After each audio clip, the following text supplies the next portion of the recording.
Hi guys. आप देख रहे हैं टेक्निकल स्टडी जोन। जिन्होंने अभी तक हमारे चैनल को सब्सक्राइब नहीं किया है तो चैनल को सब्सक्राइब कर दीजिए, साथ में जो बेल आइकन है उसको भी प्रेस कर दीजिए क्योंकि लेटेस्ट नोटिफिकेशन आपको मिल जाए। दोस्तों, आज हम बात करने वाले हैं सीटीआई यानी कि सीआईटीएस, एटीआई, एनएसटीआई, बहुत सारा नाम है तो आप सभी लोगों में कंफ्यूजन है ये क्या होता है, सीटीआई क्या होता है, सीआईटीएस क्या होता है, तो ऐसा कन्फ्यूज़न है। तो दोस्तों, ये सब चीज़ लेके आज हम बात करने वाले हैं। तो जैसे आप सभी लोग आईटीआई किए हो तो आईटीआई करने के बाद एक होता है अप्रेंटिस होता है, जो कि 1 साल का ट्रेनिंग होता है। इसमें आपका स्टाइपेंड दिया जाता है और आपको सर्टिफिकेट मिलता है। और एक ट्रेनिंग होता है जिसको हम बोलते हैं सीटीआई। सीटीआई का मतलब है सेंट्रल ट्रेनिंग इंस्टीट्यूट। ठीक है, सीटीआई जो ये पहला नाम था सीटीआई, तो सीटीआई का ही बाद में नाम हुआ सीआईटीएस, मतलब क्राफ्ट्स इंस्ट्रक्टर ट्रेनिंग स्कीम।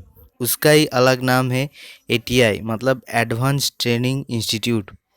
उसका ही अलग नाम है एनएसटीआई, जो अभी नया नाम है NSTI, national skill training institute. ठीक है दोस्तों, तो ये सभी सीटीआई, सीआईटीएस, एटीआई सब एक ही है। ठीक है, आईटीओटी है, हाँ सब एक ही है। तो दोस्तों, सीआईटीएस मतलब होता है कि 1 साल का एक ट्रेनिंग होता है। जैसे आप लोग ग्रेजुएशन करने के बाद जैसे बीएड करते हो, 12 होने के बाद जैसे डीएलएड करते हो, डीएड करते हो, कि आपको प्राइमरी टीचर के लिए, स्कूल टीचर के लिए आपको ये सब डिग्री होना ज़रूरी है। ठीक है, जैसे आपकी क्वालिफिकेशन ग्रेजुएशन है, साथ में आपको बीएड मस्ट। तो ऐसा ही टेक्निकल लाइन में जैसे हम आप आईटीआई के टीचर होना चाहते हैं तो आईटीआई के टीचर होने के लिए आपको आईटीआई के साथ और भी क्वालिफिकेशन ज़रूरत होता है। तो वो जैसे हम बोला बीएड, तो बीएड जैसा ही है ये सीटीआई। जैसे आपको आईटीआई प्लस सीटीआई हो गया, मतलब आपको जैसा ग्रेजुएशन प्लस बीएड। ठीक है, तो वैसे ही आईटीआई प्लस सीटीआई मतलब आप एलिजिबल हो गया कि आप इंस्ट्रक्टर के लिए, आईटीआई के टीचर बनने के लिए आप एलिजिबल हो गया। वैसे तो एलिजिबल होने के लिए बहुत सारा प्रक्रिया है। जैसे कई कई होता है कि आईटीआई प्लस 5 साल एक्सपीरियंस, नहीं तो ऐसा भी होता है आईटीआई प्लस अप्रेंटिस प्लस 4 साल एक्सपीरियंस, नहीं तो ऐसा भी होता है आईटीआई प्लस डिप्लोमा प्लस 3 साल experience, ITI plus BTech plus 2 साल एक्सपीरियंस। ठीक है, तो इसके लिए सीआईटीएस मैंडेटरी नहीं है, लेकिन आप आईटीआई सिर्फ हो, ठीक है, और आपके पास एक्सपीरियंस भी है। अगर आपको आपके पास सीटीआई का ट्रेनिंग रहेगा तो आपको एडवांटेज मिलेगा। जो लोग बीटेक है, डिप्लोमा है, अप्रेंटिस है, अगर आपके पास सीटीआई डिग्री रहेगा तो आपको एडवांटेज मिलेगा। और सरकार का नया रूल्स आ रहा है जिसमें कि बोला जा रहा है कि 2022 साल या 24 साल के अंदर 60 to 80% जो आईटीआई टीचर है सब सीआईटीएस पास होना ज़रूरी है। जो लोग सीआईटीएस ट्रेनिंग नहीं है जिसका, वो इंस्ट्रक्टर के लिए एलिजिबल नहीं है। तो बीटेक डिप्लोमा जितना भी स्टूडेंट हो सबको ही सीआईटीएस करना पड़ेगा। तो अभी आप जैसे आईटीआई एग्ज़ाम दे रहे हैं 4th सेमेस्टर, या फिर आपका आईटीआई एग्ज़ाम हो गया है, आप घर बैठे, आपका अप्रेंटिस ख़त्म हो गया, आप घर बैठे, तो आप ये सीआईटीएस ट्रेनिंग कर सकते हैं। ठीक है, सीआईटीएस ट्रेनिंग करने के लिए आपका क्या क्वालिफिकेशन होना चाहिए? सिर्फ आईटीआई पास। और जो लड़का आईटीआई अपेयर्ड है, मतलब 4th सेमेस्टर उसका अगस्त में है, तो वो लड़का भी अप्लाई कर सकते हैं। तो सीआईटीएस ट्रेनिंग के लिए आपको अप्लाई करने के लिए एक वेबसाइट है जिसका नाम है NIMI-online-admission.in। इस वेबसाइट में आपको सारा इन्फॉर्मेशन मिल जाएगा। और दोस्तों, सीआईटीएस करने के बाद आपका एक अपॉर्चुनिटी है कि आप सीआईटीएस करने के बाद आप प्राइवेट कॉलेज में, यानी कि प्राइवेट आईटीआई कॉलेज का इंस्ट्रक्टर बन सकते, गवर्नमेंट कॉलेज का इंस्ट्रक्टर बन सकते, कॉन्ट्रेक्चुअल इंस्ट्रक्टर बन सकते, डिप्लोमा जैसे प्राइवेट गवर्नमेंट डिप्लोमा, या फिर प्राइवेट गवर्नमेंट बीटेक कॉलेज में आप वर्कशॉप अटेंडेंट, वर्कशॉप इंस्ट्रक्टर बन सकते। तो आपके पास बहुत सारा अपॉर्चुनिटी है, बहुत सारा रास्ता खुला रहेगा अगर आप CITS ट्रेनिंग कर लेते। तो CITS ट्रेनिंग का जो एप्लीकेशन है इस साल में 2019 का, वो एप्लीकेशन जो है अगस्त सेशन का बहुत जल्दी निकल जाएगा। तो इस वेबसाइट में जाने के बाद आपको सामने ही दिखाई देगा, दिखा देगा कि application for CITS 2019 August session will be available online shortly in nimiOnlineAdmission.in। तो अगस्त का 2019 का जो CITS ट्रेनिंग का प्रोग्राम स्टार्ट होगा, उसका एप्लीकेशन शॉर्टली आपको मिल जाएगा इस वेबसाइट में। और आप इस वेबसाइट में जाने के बाद आप ओवरव्यू में देख सकते क्या होता है CTI, और क्या क्या कोर्स होता है, और इंजीनियरिंग कौन सा ट्रेड होता है, नॉन इंजीनियरिंग कौन सा ट्रेड होता है, उसका सिलेबस क्या होता है, ठीक है। और भी जनरल बहुत सारा इन्फॉर्मेशन यहाँ पे दिया गया है। फिर आपको दिखाई देगा यहाँ पे एलिजिबिलिटी क्वालिफिकेशन आप देख सकते हैं, लिखा है NTC NAC होना चाहिए आपको, और साथ में अगर आप डिप्लोमा बीटेक हो तो भी आपको चलेगा, ITI हो तो भी आपको चलेगा। अगर आप अपेयर्ड हो तो आप अप्लाई कर सकते, लेकिन जो आपका सर्टिफिकेट है, फाइनल सर्टिफिकेट, वो आपको शो कराना होगा। एडमिशन हो जाने के बाद भी आप शो करा सकते, ठीक है। और उसमें आपको पास होना है। अगर आप फेल कर चुके हैं तो बीच में आपका CITS ट्रेनिंग रोक दिया जाएगा, लेकिन अगर आप पास हो जाते हो तो आपका ट्रेनिंग जैसे चल रहा है वैसे ही चलेगा, ठीक है। इसके बारे में अगर आपको ज़्यादा जानकारी चाहिए तो आप पूछ सकते हैं, मैं डिस्क्रिप्शन में मैं बाद में एक दूसरा वीडियो में पूरा डिटेल्स बोल दूंगा कैसे कैसे क्या होता है। और ये देख लिए, यहाँ पे लिखा है एंट्रेंस एग्जामिनेशन फ़ी 2018 का जो एंट्रेंस एग्जामिनेशन फ़ी था, CITS के लिए एक एंट्रेंस एग्जामिनेशन देना पड़ता है, ठीक है। तो उसका जो फीस था वो 400 रुपये जनरल के लिए था, और 200 रुपये SC ST फिजिकल हैंडीकैप्ड और वुमेन के लिए था, ठीक है।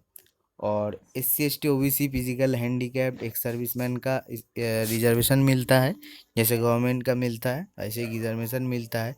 और ये जो होता है ऑल इंडिया एग्ज़ाम होता है, मतलब ऑल इंडिया बेसिस एक एंट्रेंस एग्ज़ाम होता है CITS का। उसमें 100 मार्क्स का एग्ज़ाम होता है। आपका 75% रहेगा टेक्निकल और 25% रहेगा रीजनिंग एप्टीट्यूड, ये सब मिला के, ठीक है। तो उसमें आपको जितना आपका मार्क्स रहेगा उस हिसाब से ऑल इंडिया आपका रैंक निकलेगा, ठीक है। उस रैंक के हिसाब से आप जब ऑनलाइन एप्लीकेशन जब पहले करेंगे तो वहाँ पे आपको 5 सेंटर चूज़ करना होगा। ऑल इंडिया में कहीं भी 5 सेंटर चूज़ करना होगा जहाँ पे आप ट्रेनिंग करना चाहते हो, ठीक है। तो आपका मार्क के हिसाब से वो लोग देखेगा कि कौन सा इंस्टीट्यूट में आपका कौन रैंक कितना आ रहा है और कौन सा इंस्टीट्यूट में आपका चांस होने वाला है। तो इस हिसाब से आपका एक लिस्ट निकलेगा, तो आपको उस हिसाब से एडमिशन लेना पड़ेगा। अगर आपका रैंक अच्छा रहेगा तो आप अपना घर का नज़दीक जो इंस्टीट्यूट है उसमें एडमिशन ले सकते। अगर आपका रैंक थोड़ा कम होगा तो आप इंडिया के कहीं भी इंस्टीट्यूट में एडमिशन ले सकते। इंडिया के कहीं भी इंस्टीट्यूट में अगर जाएंगे आप तो सब इंस्टीट्यूट में हिंदी में ही पढ़ाई होता है, ठीक है। फिर दोस्तों चलते हैं डाउनलोड्स में। आप देख सकते हैं यहाँ पे CITS एडमिशन 2018 का प्रॉस्पेक्टस यहाँ पे है। तो इस प्रॉस्पेक्टस को अगर आप डाउनलोड करेंगे तो आपको प्रीवियस ईयर का थोड़ा इन्फॉर्मेशन मिल जाएगा।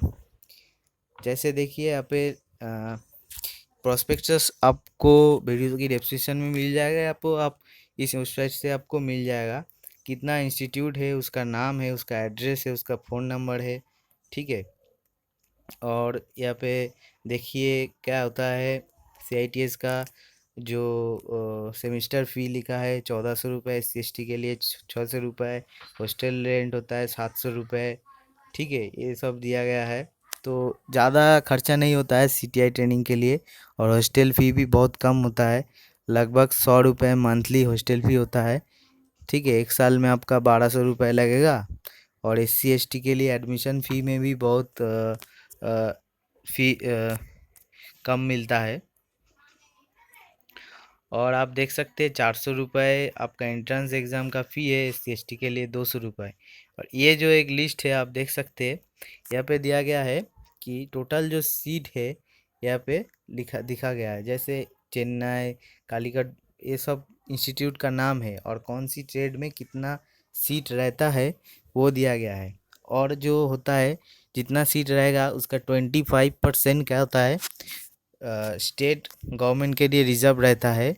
उस कैंडिडेट के लिए जो लोग इंस्ट्रक्टर है, अभी इंस्ट्रक्टर की नौकरी कर रहा है गवर्नमेंट में, लेकिन उसका इंस्ट्रक्टर ट्रेनिंग नहीं है, तो उस लोग का एंट्रेंस एग्ज़ाम नहीं देना पड़ता है, गवर्नमेंट उसको डायरेक्ट स्पॉन्सर करता है। तो वो 20% सीट गवर्नमेंट के हाथ में रहता है। ठीक है। गवर्नमेंट स्पॉन्सर करता है इंडिया के कहीं भी इंस्टीट्यूट में, वो लोग स्पॉन्सर करेगा कि जैसे चेन्नई का आदमी को कोलकाता भेज सकता है, कोलकाता का आदमी को चेन्नई भेज सकता है, क्योंकि हर जगह हर ट्रेड नहीं है। ठीक है। तो देखिए टोटल जो दिया गया है यहाँ पे 28 ट्रेड है, 28 ट्रेड है। और जैसे फर्स्ट में देखिए कारपेंटर है, कारपेंटर में देखिए ATI चेन्नई में 80 सीट है। और बाकी देखिए ATI कालीकट, भुवनेश्वर, हैदराबाद कहीं भी सीट नहीं है। फिर ATI हावड़ा में है 40 सीट, मतलब 2 जगह ही कारपेंटर का सीट है। टोटल 120 सीट है। वैसे ही आपको computer hardware and network maintenance में है, देखिए कालीकट में 20 सीट है, ATI देहरादून में 20, हैदराबाद में 40। तो ऐसे करके हर इंस्टीट्यूट का नाम है और कौन से इंस्टीट्यूट में कितना सीट है ये दिया गया है। तो ऐसे करके आप देख सकते हैं, जैसे टोटल सीट भी दिया गया है। देखिए आप यहाँ पे दिया गया है चेन्नई, चेन्नई में टोटल सीट है 1440। तो ऐसे करके दिया गया है, और कौन सा ट्रेड में कितना सीट है दिया गया है। फिर और एक देख सकते हैं NVTI और RVTI, ये फीमेल कैंडिडेट के लिए होता है, और ये इंस्टीट्यूट पूरा फीमेल कैंडिडेट के लिए ही रहता है, इसमें मेल कैंडिडेट एडमिशन नहीं ले सकते। इसमें दूसरा ट्रेड होता है जो सब फीमेल के लिए होता है, और उस ट्रेड में भी कौन सा इंस्टीट्यूट में कौन कितना वैकेंसी रहता है वो भी दिया गया है। ये सिर्फ फीमेल के लिए है। ठीक है। फिर बाद में चलते हैं हम लोग गवर्नमेंट एंड प्राइवेट ITOT जो रहता है, कुछ गवर्नमेंट होता है ITOT, कुछ प्राइवेट होता है। तो ITOT ये CTI की तरह ही होता है। ठीक है, सेम होता है। गवर्नमेंट जो होता है वो ATI CTI जैसे होता है वैसे ही होता है। प्राइवेट जो होता है वो प्राइवेट होता है, उसमें कॉस्ट ज़्यादा लगता है, लेकिन पढ़ाई पढ़ाई सब कुछ सेम होता है। तो ITOT कितना है और कितना कितना सीट है ये भी देख सकते हैं, ये आप दिया गया है। और ऑनलाइन एप्लीकेशन जो है आपका, ऑनलाइन एप्लीकेशन CITS 2018 को स्टार्ट हुआ था आपका 10 मई को। और आपका जो ऑनलाइन एप्लीकेशन 2 मई तक चला था। ठीक, मई जून तक चला था। तो अभी यहाँ पे आप देख सकते हैं, जैसे हॉल टिकट का डेट दिया गया था, जैसे 5/6/2018 को हॉल टिकट मिलेगा। ठीक है। Last date of receiving application 30/5/2018। तो ये डेट बाद में एक्सटेंड हुआ था, 2/6 हुआ था, 2/6/2018 हुआ था। और आपका 75% रहेगा ITI रिलेटेड, और 25% रहेगा आपका रीजनिंग एप्टीट्यूड रिलेटेड क्वेश्चन। ठीक है। और OMR बेस्ड होता है। और ये जो टेस्ट होता है एंट्रेंस टेस्ट जो होता है कंप्यूटर बेस्ड होता है, और आपका कितना मार्क्स आया है तभी आपको दिखाई देगा कि आपका कितना मार्क्स करेक्ट है, कितना मार्क्स रॉन्ग है। आपको एंट्रेंस देने के बाद ही आपको वो मिल जाएगा आपका कितना नंबर आया है। फिर ये सब दिया गया है, और list of available trades women के लिए कितना है, मेन के लिए कितना है, ये सब दिया गया है। तो आप PDF को अच्छा से पढ़ लीजिएगा तो आपको कुछ जानकारी मिल जाएगा। ठीक है। और CITS एंट्रेंस के लिए जो आपका ज़रूरी होता है वो आपको होगा कि आपका ITI सर्टिफिकेट, जैसा आप सोचते हैं ITBI सर्टिफिकेट का नंबर ऐसा कुछ चाहिए, नहीं चाहिए। अगर आप FBR दे देते हैं तो आपको नहीं चाहिए। और CITS करने से आपको तो बता दिया कि इतना इतना सुविधा मिलेगा, ठीक है। और आपको ये सब ज़्यादा जानकारी के लिए NIMIonlineadmission.in पे आपको विज़िट करना होगा। जब CTI का नोटिफिकेशन निकल जाएगा मैं वीडियो अपलोड कर दूंगा। और यहाँ पे देख सकते हैं address and details, ATI ITOT सबका एड्रेस दिया गया है, डायरेक्टर का नाम, उसका पता, फ़ोन नंबर, ईमेल आईडी, ये सब भी दिया गया है। तो आपको ज़रूरत लगेगा तो यहाँ से आप ले सकते हैं। और भी बहुत कुछ है बताने के लिए, लेकिन एक वीडियो में बता नहीं सकता हूँ, क्योंकि CITS में एंट्रेंस एग्ज़ाम में कितना मार्क्स में आपको काउंसिलिंग चांस मिल सकता है। जैसे कुछ कुछ ट्रेड होता है, ट्रेड वाइज काट ऑफ जाता है। तो आपका ट्रेड का अगर क्वेश्चन इजी हो गया तो लगभग सोचिए 80% से ऊपर अगर मार्क्स रहेगा तो आपको फर्स्ट काउंसिलिंग में चांस मिलेगा। अगर टफ हुआ तो 60 to 70% में आपको फर्स्ट काउंसिलिंग में चांस मिलेगा, अगर आप जनरल कोटा में हो, ठीक है। लास्ट में 50-60 नंबर को भी चांस मिलता है, ठीक है। स्पॉट एडमिशन भी होता है, ठीक है। डायरेक्ट एडमिशन भी होता है, बहुत कुछ होता है। तो उस सब बारे में अगर ज़्यादा जानकारी चाहिए तो आप पिछले साल का वीडियो भी देख सकते हैं, कितना काउंसलिंग हुआ था, 2 4 5 काउंसलिंग हुआ था। काउंसलिंग अगर आप किसी जगह पे एडमिशन ले लिया फिर आप ट्रांसफ़र भी करा सकते हो, ऐसा भी सुविधा है, ठीक है। और हॉस्टल सुविधा है, हॉस्टल में एक रूम में 2 आदमी करके रहता है, कैंटीन सुविधा है, बहुत कुछ सुविधा है, बहुत कुछ बात है। तो अगर आपको जानना चाहिए तो आप कमेंट्स में पूछ सकते हैं, मैं आप लोगों को एक नया वीडियो बना के बता दूंगा। और जब CTI का नोटिस निकलेगा मैं आप लोगों को बता दूंगा। एंट्रेंस के लिए तैयारी होते रहिए, क्योंकि बहुत इजी क्वेश्चन होता है, इजी बहुत एंट्रेंस एग्ज़ाम होता है। 75% टेक्निकल और 25% नॉन टेक्निकल होता है, कंप्यूटर बेस्ड CVT टेस्ट होता है। तो दोस्तों आज के लिए इतना ही। वीडियो अगर अच्छा लगे तो आपको लाइक कर दीजिए और दोस्तों के साथ शेयर कर दीजिए।